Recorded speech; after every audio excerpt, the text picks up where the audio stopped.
I'm Nora McInerny. And I'm Marcel Malakibu. And this is Terrible Thanks for Asking. And I am personally fascinated by scammers, Marcel. Me too. Aren't you? Aren't you? And guess what? It's not just you. It's not just me. It's us.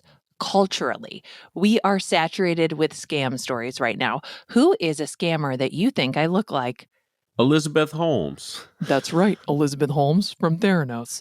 Apparently, we look alike. I've watched the documentary. I've listened to every podcast. I was obsessed with the Bernie Madoff story, which was also a show on HBO. Firefest. Yep. Ja got bamboozled, hoodwinked, led astray. Led astray.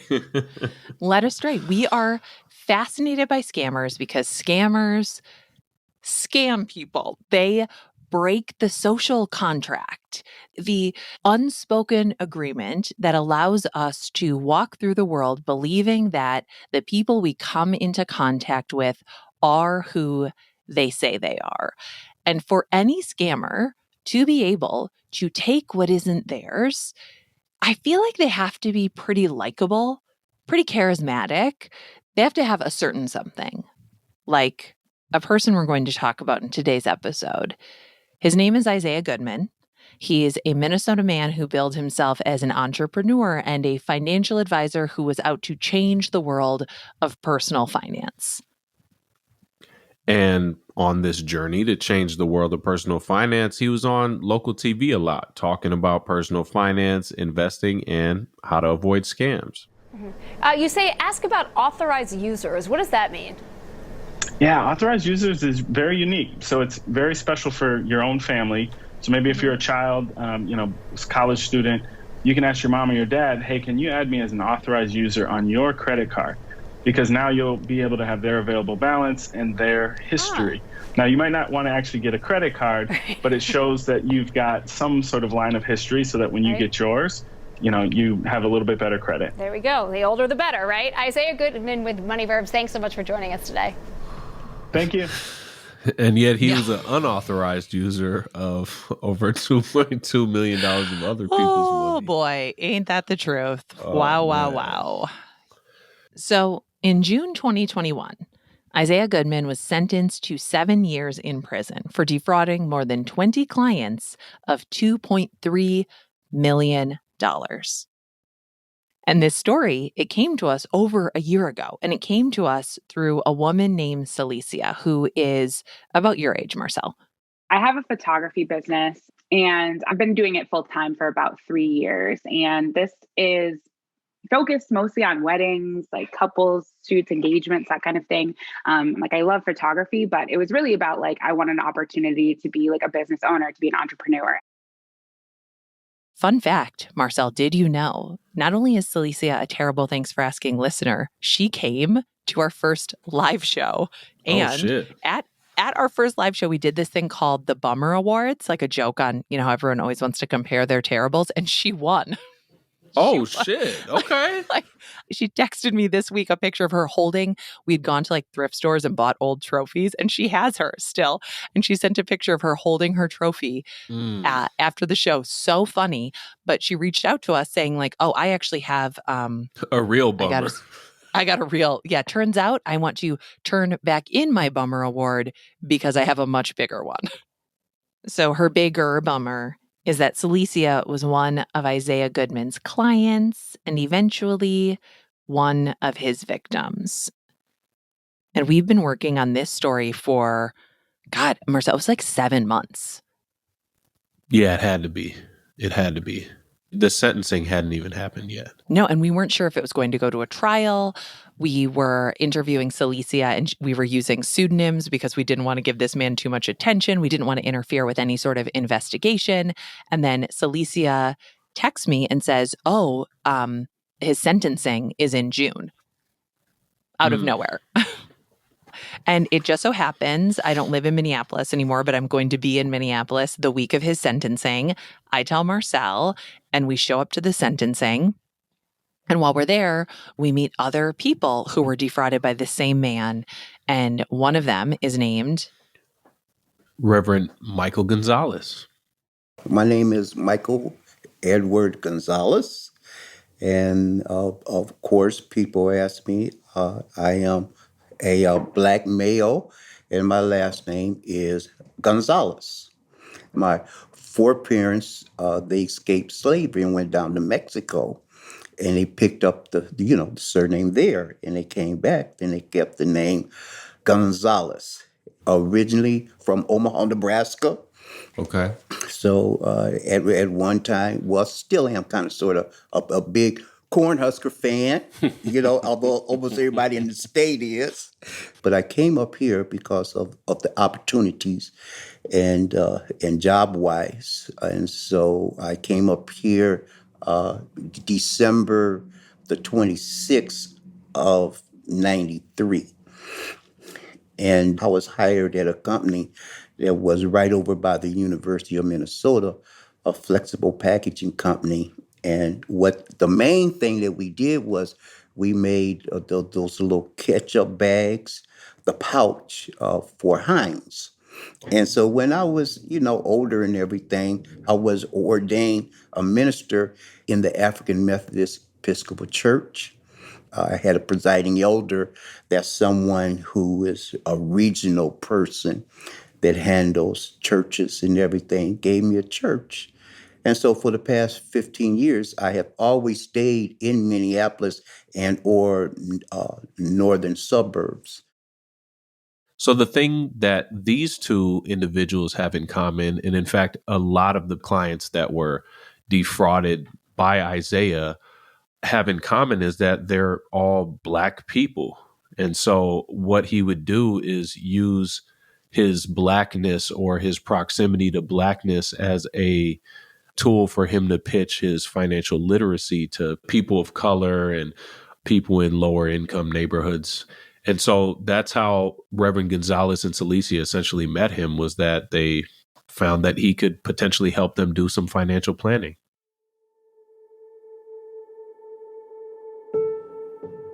Basically, it was an announcement that was sent to our church. And so the Urban League said, well, we're going to do a couple of Tuesdays to help people out with financial planning.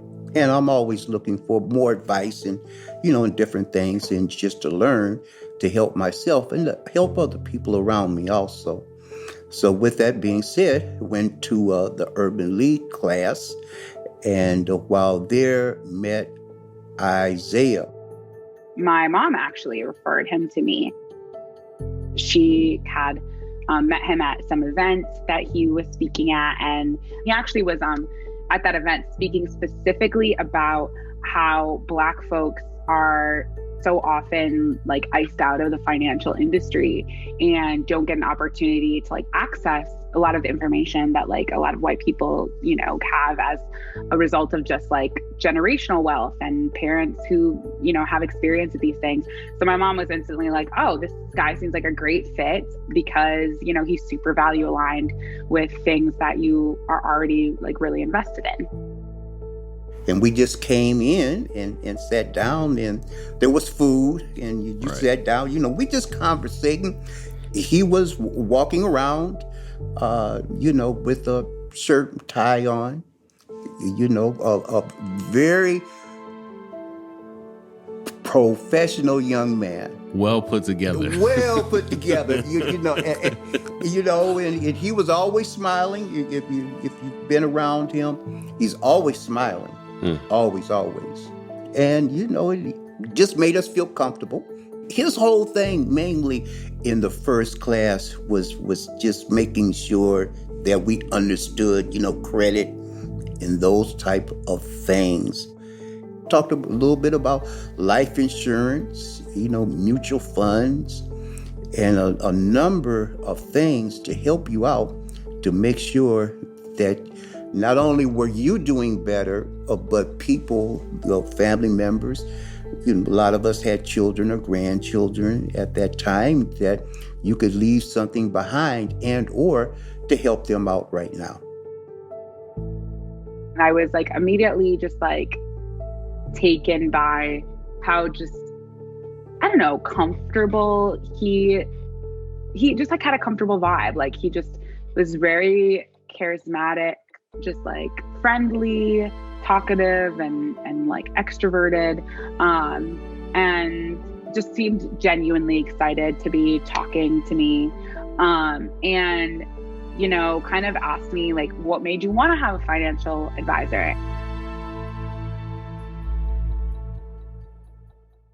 One thing I remember about his website is he had like reviews on there, and there was like people who just seemed like normal people, like teachers or like just like average people. And they were like, wow, like Isaiah helped me budget for a house or helped me, start saving for retirement, just like really sort of introductory goals in the financial world.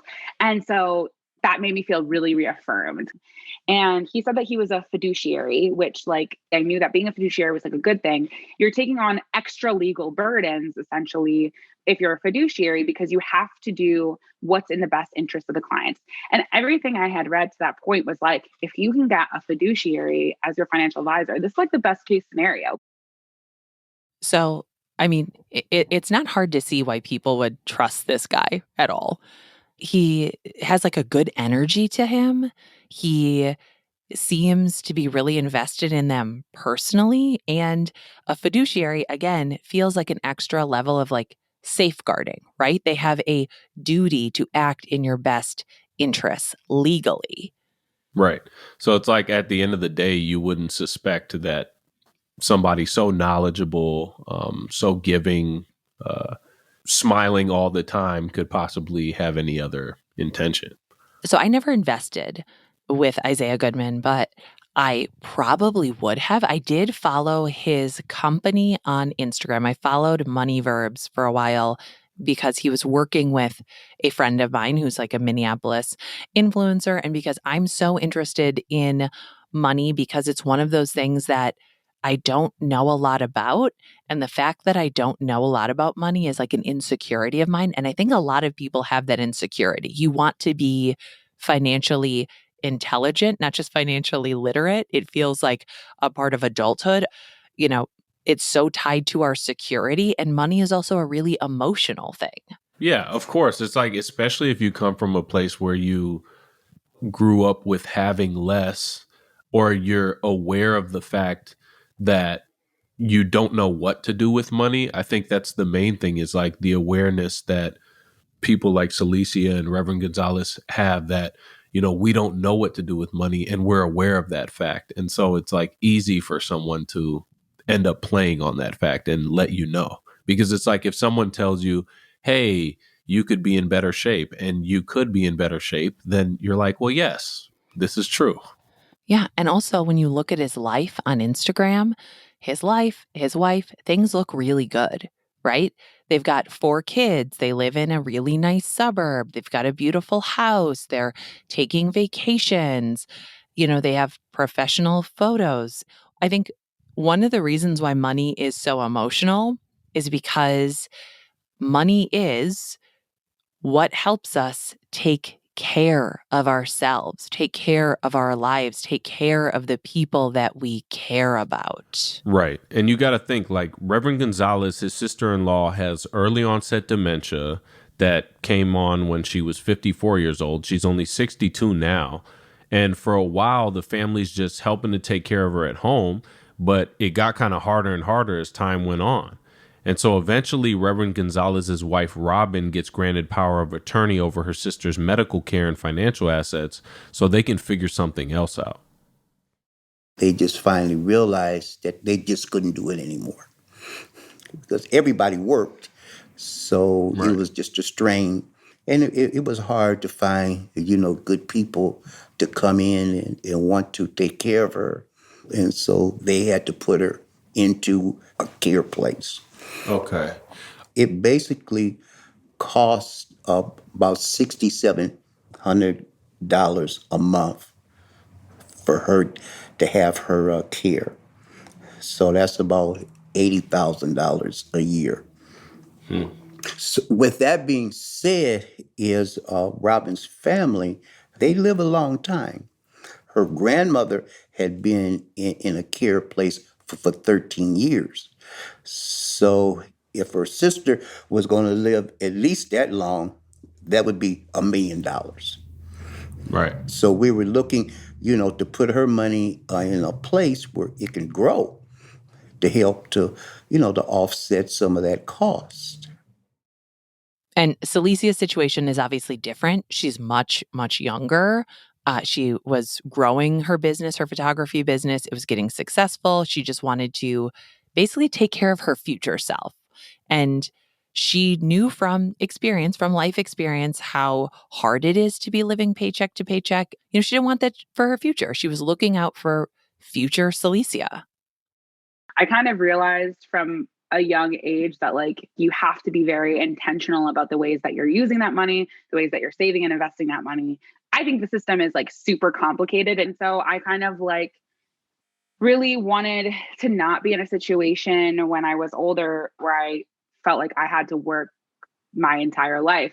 And so my thought was, okay, I've started this business. It's relatively successful, financially. That's great. I'm able to pay all my bills and have extra left over. So I know these bigger goals that I have are going to be a lot more money than just monthly rent or the food that I eat on a daily basis. So I need to plan right now for those things. Cause apparently if you don't start saving for retirement when you're 25, you just might be screwed. So I was kind of going into it with that in mind. It was I need a financial advisor because there's all these rules and I don't understand them. And there's this huge system that is super confusing to me. And I don't understand anything about stocks. And I just need somebody to be able to explain this to me and that I can trust to do this so that I know that I'm doing it correctly. And the thing is, Isaiah's not just helping people plan their finances. He's also created this new app called Money Verbs that helps people sort of educate themselves about money. And so he's been making his rounds on local talk shows as a finance expert. Well, hey, everybody. Super, super excited to be sharing this with you today. We've got the team from Money Verbs, and we're going to be talking about how we experience money differently and how at Money Verbs, we're hoping to have you do the exact same thing. Joining us now is Isaiah Goodman from Money Verbs. Isaiah, thanks for being with us. Hey, guys. It's a pleasure. I'm talking to Isaiah Goodman. He is the CEO and founder of, are you ready for this? Money Verbs. And what did Money Verbs consist of? What was that about? Well, the same type of thing, except for it was going to be an online training to where he was going to set up online classes and you could take these classes and you would pay for them. And that way you could build up your financial knowledge. So we were talking about him and he asked us if we wanted to kind of invest a little bit in it, and we said, yeah, we can do a little something. And so we invested $4,000 to help him to get started. He pitched it to me on our very first call when we were talking about systemic inequality and all of that. He said, for folks who cannot afford to pay my $1,500 fee, I have this alternative, which is this app that I've been working really hard on. And it gives people all of this information about financial planning so that they can, basically play around with money in the app where there's no risk and learn all of this stuff and then apply it to their life. So again, this is another reason to trust Isaiah because he's not just asking people for their money without giving anything back. He's actually giving people who don't typically have access to financial planning or financial advice a chance to learn how to plan their financial future and make smart investments with their money. We have this money sitting here, and he said, well, I can get you a better return of what you're doing now. So my sister-in-law's money, hers was the most. And then Robin and me both have 401ks. And so we transferred them probably about a couple of months afterwards. So how much money do you turn over to Isaiah Goodman when you give him this money? Over $450,000.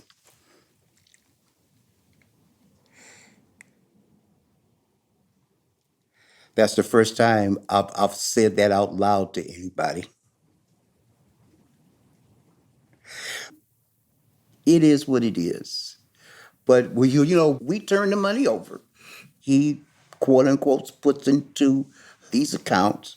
We can go online and look at the money. And so, some people say, well, did you have a statement set out? He said, no, everything was done online. A lot of it is online now. So, and we was looking at it, and Robin was always checking it and looking at it. And Right. she said, oh man, this is kicking. This is doing real good.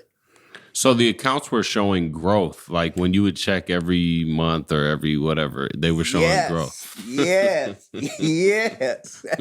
I mean, it was like, all righty then.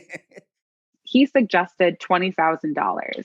And $20,000 is obviously like a ton of money. To me, like the amount of money that I had at this point was like more than I had ever even conceived of having. And so the idea that I would have to invest $20,000 just like made me like want to puke, really. But he was like, this is a good amount. Like realistically, like if you wanted to put a 20% down payment on a home, like that's not necessarily even going to be that, depending on what you're buying and stuff. So, you want this money to grow. If I take $20,000 for the investment account, then you're still going to have money for your like personal expenses and business expenses to at least float you a few months. And then, at any point, this is what he just kept emphasizing to me, at any point in the event of an emergency, you can withdraw these funds. He was like, you just have to wire it over. And here is my information. Whenever I think of wiring, I just think of like those emails that you get where they're like, hi, I am looking for funds to like support this poor family, wire money to this location. So like immediately when he says wire funds, that's my only context for understanding wiring. So I'm like, oh, that's weird. But again, not suspecting anything negative about him. I was just like, that's how you do it? Okay. Like that's so wild. So Celisia wires the money, but then the next day, he responds to me and he was like, hey, Celisia, I didn't see the funds come through. Like, just wanted to check in on this.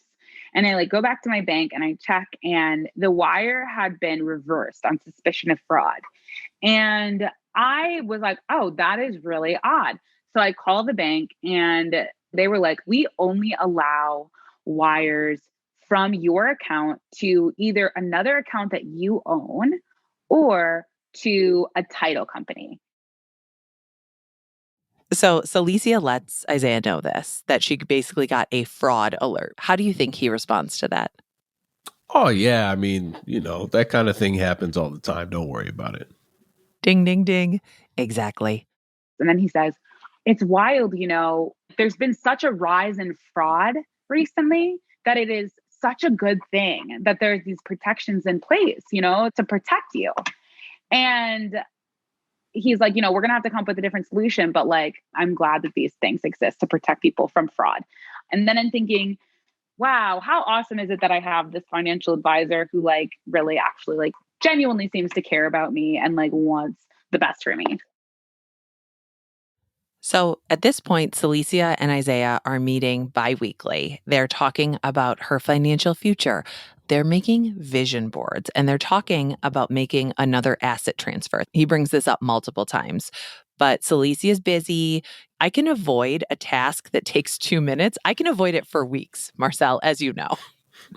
Right. And so does Celisia. Intel.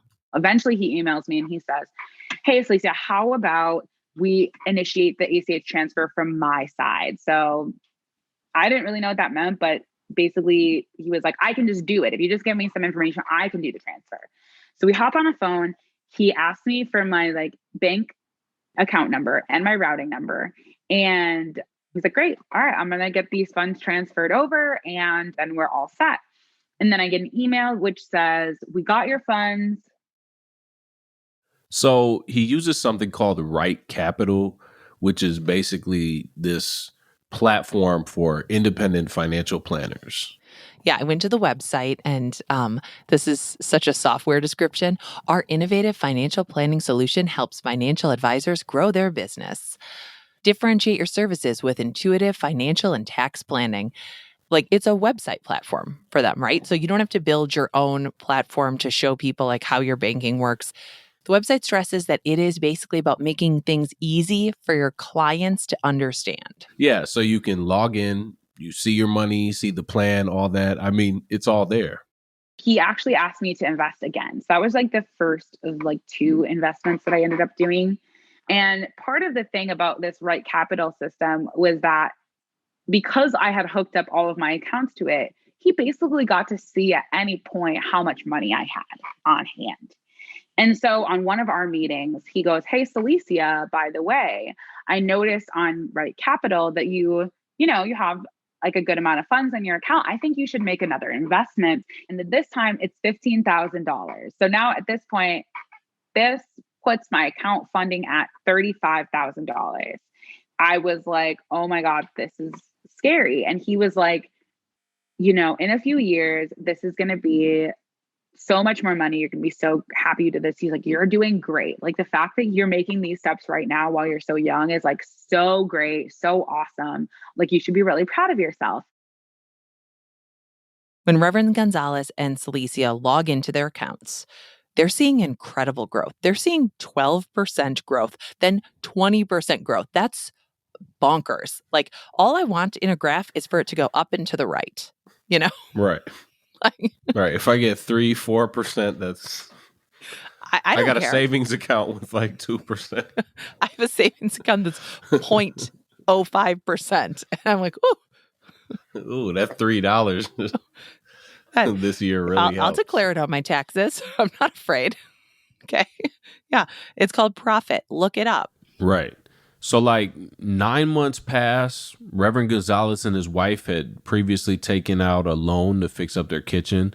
And so since their money's doing really well, they're like, you know what, let's take out some of that investment money and get rid of the remodel loan, which makes sense. So Robin calls Isaiah. And she said, "Hey, I want a check for X number of dollars here." And you said, "Yeah, well, let me work on that. Be able to do it and stuff for you." And she went back online and she started to have problems. And then she said, I called back. And it was the first time I called, the guy said, "Oh, yeah, I'm going to check in and get it all out." And the second time, he said nobody answered the phone. So we was like, oh, no, this is not good. I went down there to his office and stuff. And so he was no longer there. But he had already said, "Well, I'm going to move into a larger space." So that was one of the things he said, "Well, is he moving into a larger space and his phone system, it's not working or whatever that might be."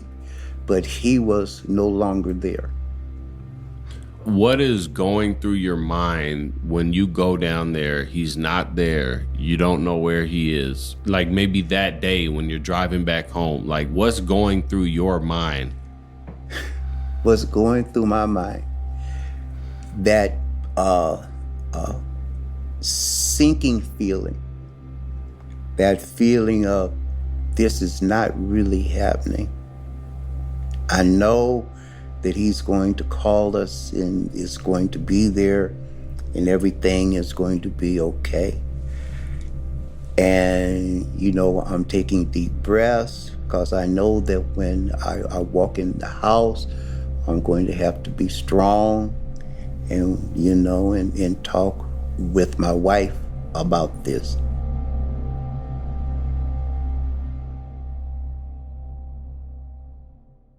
I'm hearing him say this and I'm imagining myself like talking to my wife, talking to my family, a friend of mine, whoever, and bringing them an idea to say, hey, let's make some extra money. Let's invest this money properly. And then this happens and thinking about how much guilt and how sick to my stomach I would be feeling at that time.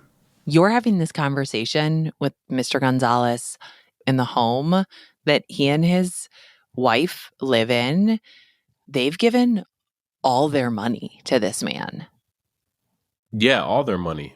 And she's at work, the entire time that I'm there, which Reverend Gonzales didn't say was fully because of this situation, but in part it was. And the way Celisia finds out it's not that different.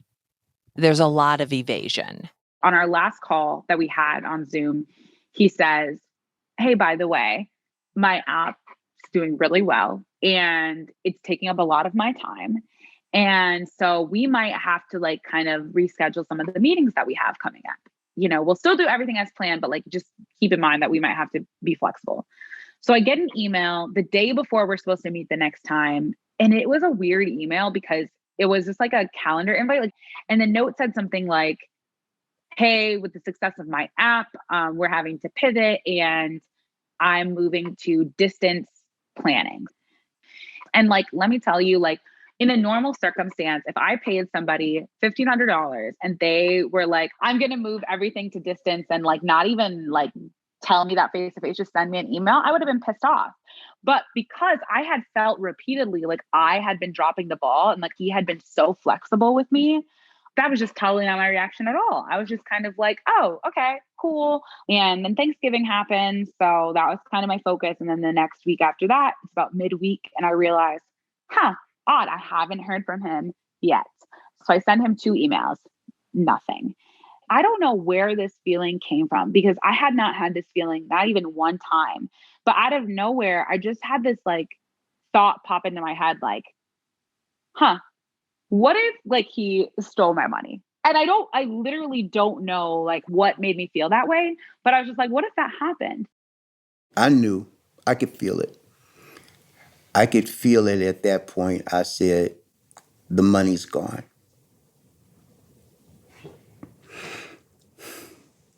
And I kept taking deep breaths.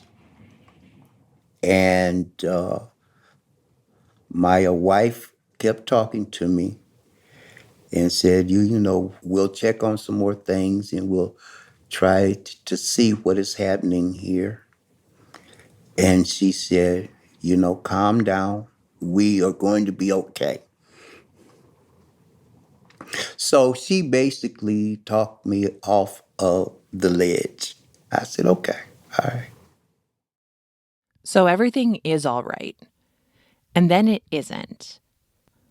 And this is how Celisia and Mr. Gonzales find out that they've been scammed.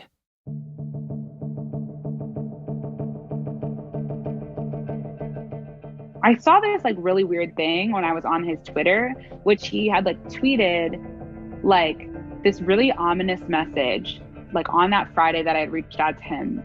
And it was like, at one of the lowest points and darkest moments in his life, he discovered how he would change the world at 2:20 a.m. on December 2nd. Like that's what he wrote. And I was like, that's really odd. And when I read that, I was like, okay, clearly this man is going through something. I get a text back from him finally. And all it says is, Celisia, I'm sorry to advise you that I have reported myself to the Federal Bureau of Investigations and Minnesota Department of Commerce at the advice of my counsel. I can't comment anymore at this time. If you have other questions or whatever, like send anything to my email address and I'll follow up with it when the time is right. That's how he phrased it. So one day, Reverend Gonzales' wife, Robin, is at work and she gets called by the FBI.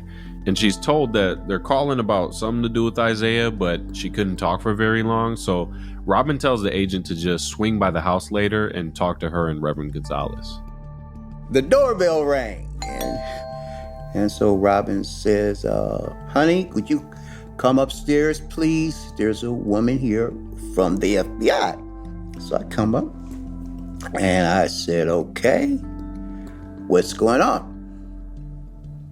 And she is, do you know Isaiah Goodman? So yeah, that is our finance person. And she said, well, he is under investigation.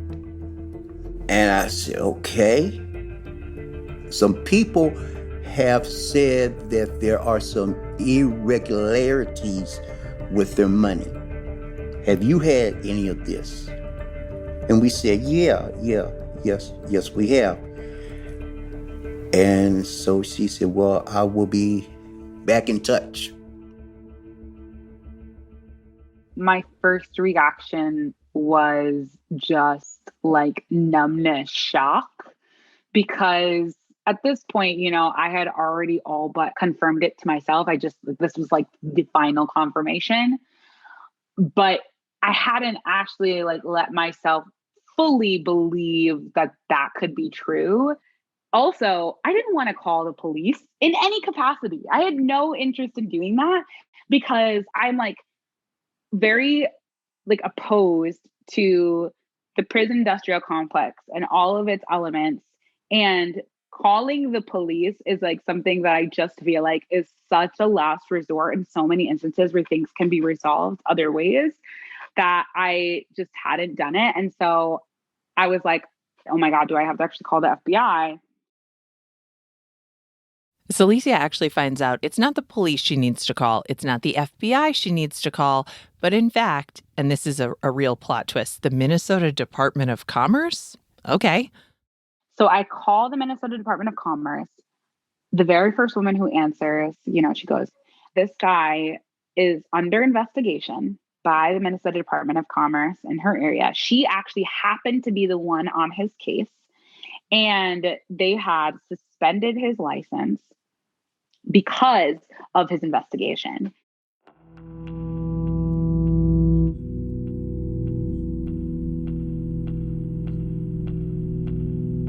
We'll be right back.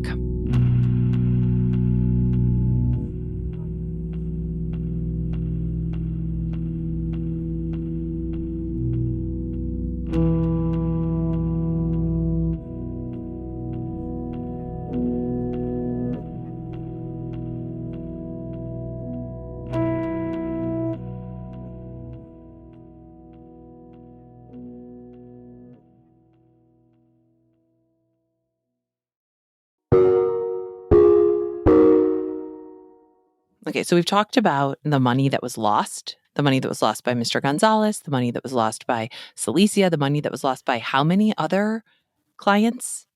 At least 23. At least 23. What we haven't talked about is what the money was spent on.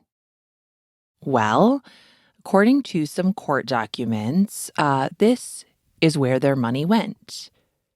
23 different victims/clients were defrauded of at least $2.2 million. And it was spent on a $76,000 payment for the purchase of a house in Maple Grove, Minnesota. That's a suburb of Minneapolis. Around $58,000 to a remodeling company for improvements on that house, and $13,798, let's round up and call it $14,000, for the purchase of a hot tub. Look, I love sitting in my own soup as much as the next person, but that feels excessive. Then there was another house. He put down payments of about $91,000 for the purchase and construction of a $1.69 million house in Plymouth, Minnesota. Cars, vehicles, $49,500 if we want to be exact, for a 2019 Ford Expedition. And then a few months later, $12,000 down on a 2020 Ford Explorer. And then there was his business, Money Verbs. It looks like between July 2019 and October 2020, there was $439,000 spent to a consulting company. I need to get into consulting, FYI. And then $147,000 to additional parties for services rendered to that business, and payroll in the approximate amount of $109,000, and personal expenditures, including $12,000 on a cruise line, $8,300 to a gym, which honestly is just not that. It's bad that it was stolen money. And $8,300 sounds like a lot at a gym, but when it's like a family membership, you use it every day. Why am I justifying this? I have no idea. $114,000 for various online and retail purchases. Holy crap, including $4,516 to Tiffany & Company, and $11,000 to Best Buy, and approximately $195,000 to pay his various credit cards, debts, and loans. So when we are going through that, what we're seeing is truly that's not just any money. That money, especially, I would say the money that was spent in 2019 and 2020, belonged to people. And one of those people was Mr. Gonzales, who is not living in a $1.69 million house. Yeah, I mean, like, you got to put it in perspective. He's at the end of his career. He's a pastor. He's not making millions of dollars or anything like that. His wife is 63 years old.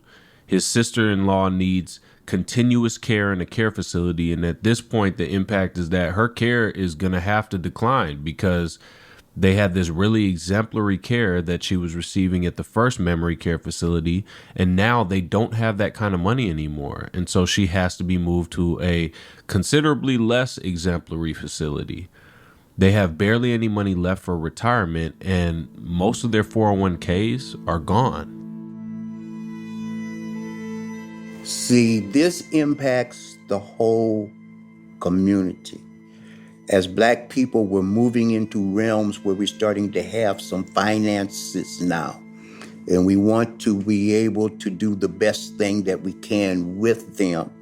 And we are looking for people that are able to help us out and to make things grow. People were listening to him, and they wanted this kind of advice to be able to help them out. And now I am reading in my local news out here, in Maple Grove and everything, that it just says that this man is now being indicted for embezzling $2.2 million. So now the whole community, all of our trust factor is now gone. And it's making harder for the other people that are out there that are really doing good work and trying to help people and do all of those things. Now, how do I trust you? See, you've impacted all of these folk now that are really wanting to do the right thing.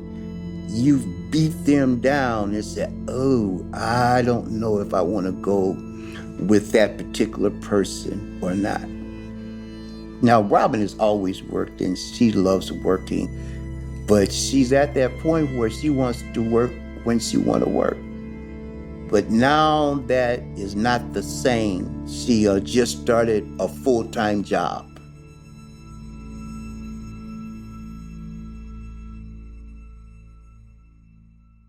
Oh, man.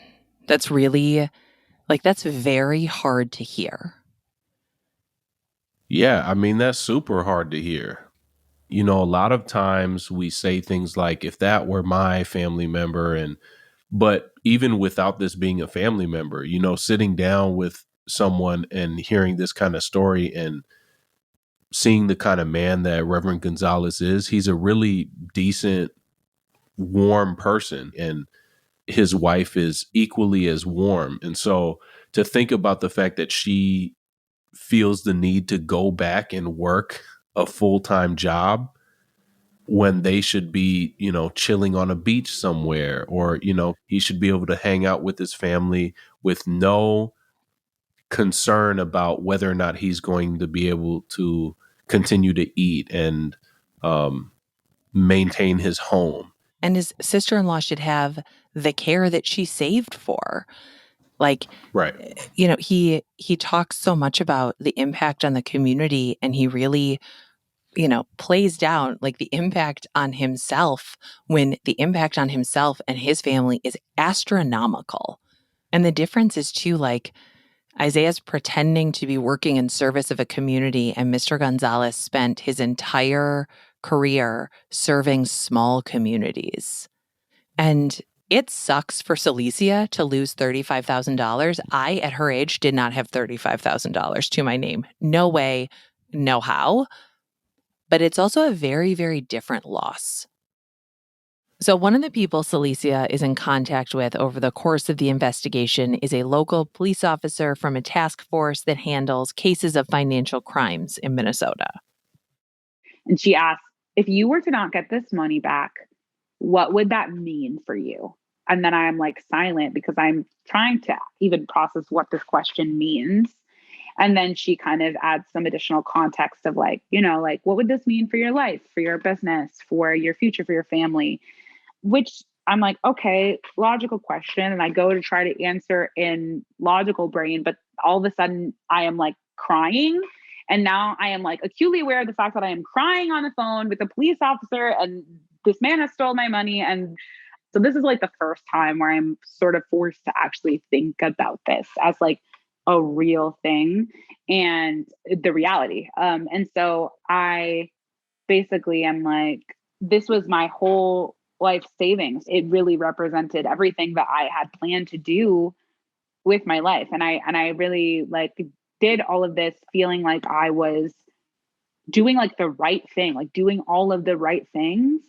And ultimately, like, not only is this all of my savings, but I only have like a few months worth of money now, like to get me by like a little bit of time during a time that is slow season. So like, that's just not a good situation for my day-to-day life either.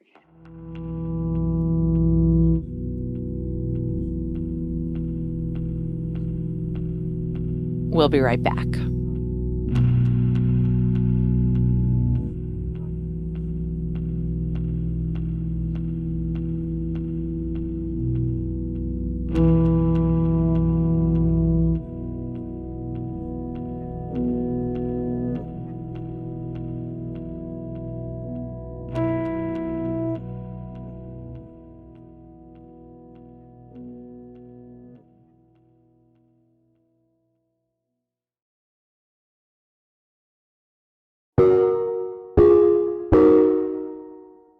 Celisia's had her entire life savings, $35,000, wiped out, stolen by a financial advisor who was supposed to be helping her invest for her future.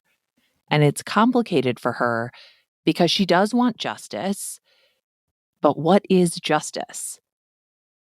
This system is actually focused on punishment. It's focused on retribution, which is so the opposite of healing, especially in the ways that we see it show up in the US criminal justice system, because it is so racialized and gendered, and like it has all of these oppressive elements to it that create way more harm. I feel like I want him to pay for what he did. I don't care if he like rots in jail. And then at the same time, I was thinking like, okay, but like I still want to be somebody who believes in this idea of abolition, because abolition isn't even just about getting rid of these systems. It's not just about getting rid of like the police or prisons. It's about creating like an entirely new world. Like it's believing in a society that could actually support people's needs. And if we were to actually try something different, like maybe we could just see what would happen. If we like know for sure that this isn't working, like why wouldn't we want to try something different?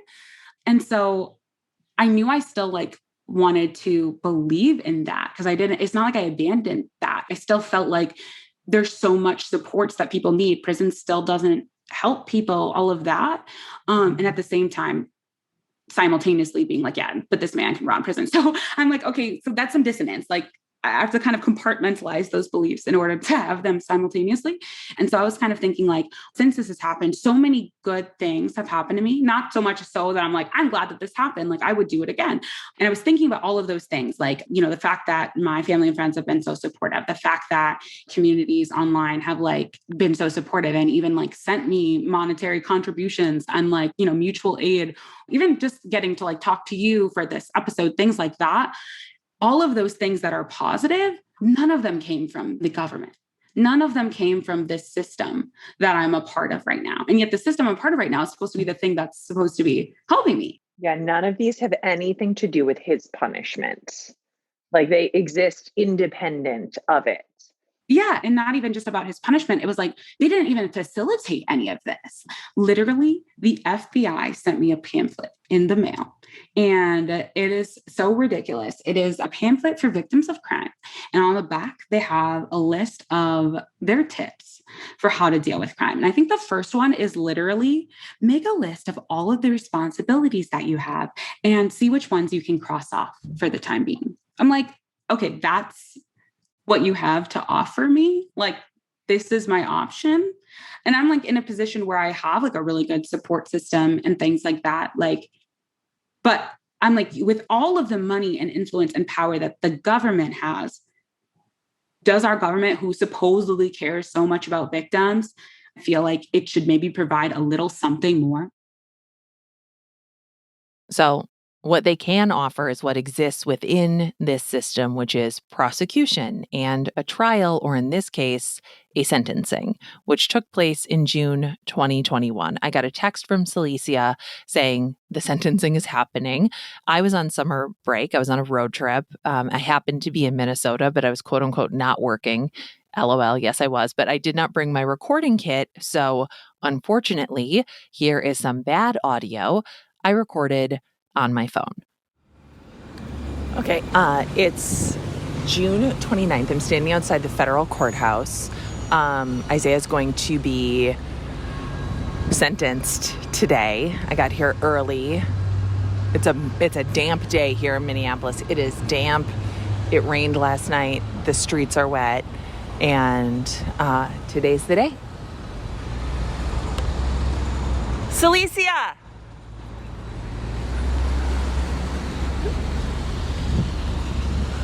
Hi! Hi! Today's the day. Yeah, I know. Oh my goodness. Oh my God. How are you? I didn't bring a kit, so I'm just recording on a phone like a real professional, like a public radio professional. So Marcel, you and I are both at the sentencing, but you slipped in a little later. You were sitting at the back. I remember turning around and like we were both wearing masks and we're trying to communicate everything with our eyeballs. Yeah, it was a heavy room. I didn't realize exactly who I was sitting next to. I haven't been in a bunch of court proceedings like yourself, so I didn't know that, you know, the two different sides were like victims or whatever on one side. And so I was surrounded by people that had been victimized by Isaiah. His side of the courtroom was really sparse. It was awkwardly sparse. There weren't a lot of people, and, you know, it looked like his family. And, you know, one thing, like in terms of energy, it was like, I didn't think that his family was much different than the victim side. Like everybody in there had a little bit of anxiety, frustration, anger, and not being sure about what the outcome was going to be. Yeah, it was a very strange atmosphere. This is also my first federal sentencing. And the sentencing was a lot. He ended up being sentenced to 7 years. His attorney was asking for virtual prison time. Nah, man. Yeah, he was asking for virtual prison time over 5 years so that he could work. And their reasoning was basically like, well, the faster he gets back to work, not in financial advising or financial planning, which he will never be able to do again. He'll never again be able to invest someone else's money. But the faster he gets back to any kind of work, the faster he'll be able to pay people back. But he was sentenced to 7 years in a federal corrections facility. So the sentencing ends.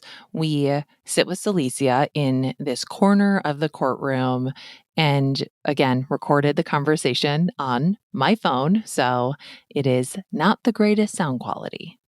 It was much longer than I thought it was going to be, but each side got to kind of make their case about what sentence is deserved or correct. And to me, it was interesting. Like the judge said at the end, like, you know, I can't repair the harm that's been done to the victims, but, you know, I can serve justice. And I thought that was sort of like interesting because I was like, what are we getting out of this? Like, I feel like it really came through the whole sentencing. The primary thing everyone was concerned with was like, I want my money back. I want my dreams, my aspirations back. And literally the sentence was like, here's how you're not going to get that. Yeah.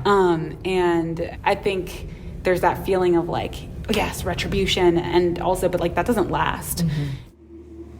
Robin said it wasn't long enough.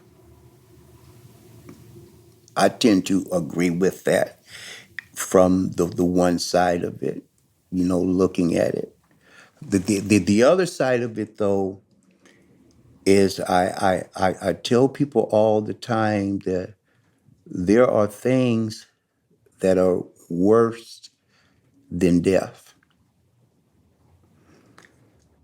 So he is now in a place where he has some twins that will basically have no recollection of their father.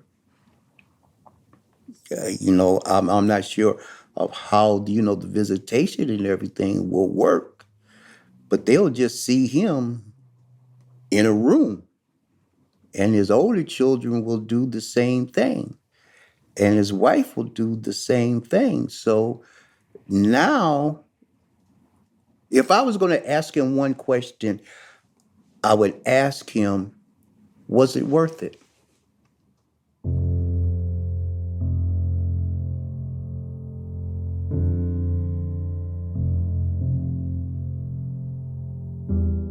The devastation of like his actions and then our criminal justice system, criminal legal system, it just like ripples out so far beyond just like, what you immediately think of, these big impacts to victims. And then it's also like there's all these other things, and these impacts are really long and ongoing. And that's like the other thing too, is like people think of financial crimes as nonviolent, but like what is, like, how do you define violence? And like, how is it not violent to like not be able to pursue the dreams that you've been working on for decades? I remember, Robin asked me if I have forgiven him. And I said, yes. I said, but forgiveness is not for him. Forgiveness is for me. Because if I carry this bitterness and keep going, then how is that going to change the quality of my life? Now, do I have my bad days? Yes, because I'm be perfectly honest with you. I have not been a reverend all my life. No. But the fact is that I have to move on. Right. I have to. Because with me, I have more days behind me than I do in front of me.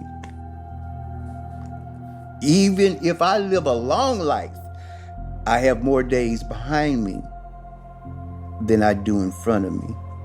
So what am I going to do with these days in front of me? Am I going to focus on that bitterness and keep that up? Or am I going to try to help someone else to better their life? You could have helped so many people, and instead of doing that, you killed us. You stabbed us in the back. And by you stabbing us in the back like that, I think a lot of people that were, going to be jaded, but we looked, there was business owners and everything. There was a PhD. So it wasn't just me. And I take it personal, but I said, but it wasn't just me. It was this whole community of people that were let down by this man wanting to do what I call dumb stuff. And he sat in his office and bragged about it. Yeah, we're going to take this trip. And he came back and he had pictures and everything, showed it to us. Oh, hey, man, that's great. Mm-hmm. But little did we know that he did it off of our money. There's one thing, we make money and we do different things, but you can never get your time back. I tell my, grandson, talk to him a lot. I said, grandson, whatever you out here doing, be careful, because you can never get your time back.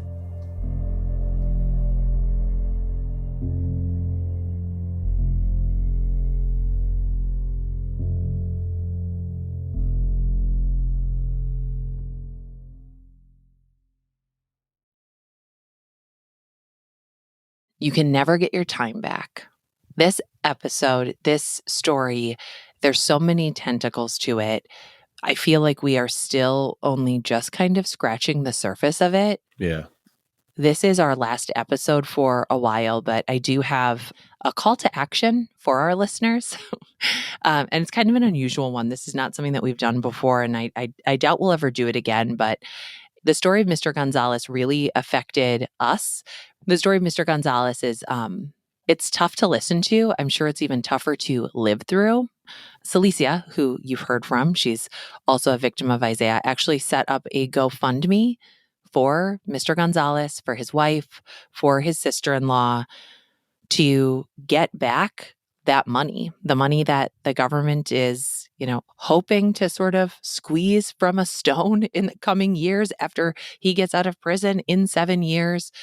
Mr. Gonzales, 7 years is a long time at the end of your life. I want to get him his money back, or I want to do the best we can. And I did a little mental math, Marcel, and if everybody who listens to this episode gave $2, he would have all his money back. So that's my hope for this episode, is that our community can show up and do our best to make this right. I don't know. Does this sound corny? Does this sound stupid? Am I saying this correctly? No, it sounds good. If anyone who has any extra money or can forfeit, half of a latte, it'd be helpful. I mean, it's not corny. The what's corny is, and more than corny, what's corny, evil, sick is stealing money from a bunch of people that put their trust in you, especially elderly people, people of color that are, from your same community. That's what's corny. Well, so we're going to do it. I'm going to get it started. So we'll link to the GoFundMe in our bio. We'll post it online. I'm going to make a contribution. My family's going to make a contribution. And that's our hope for this episode. There will be more about this story on TTFA Premium in the coming weeks. We are going on a little bit of a break for a few weeks, but we are still digging. We're still talking to a bunch of people. And we talked to Isaiah. I felt like on one side I had these issues that I was trying to deal with. And on the other side, I was trying to make up for it with optimism, with charisma, with just kind of longing to be successful. And so eventually we know, at a fault line, they're going to give and there's going to be an earthquake. And I think once I started lying to myself, that's when it just became inevitable. I kept going deeper and deeper down the wrong path.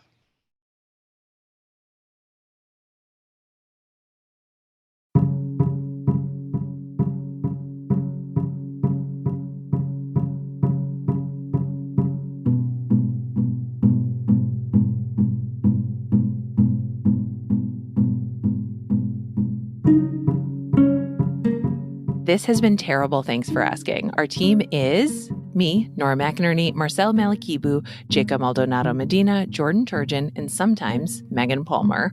Terrible. Thanks for asking is a production of APM Studios at American Public Media.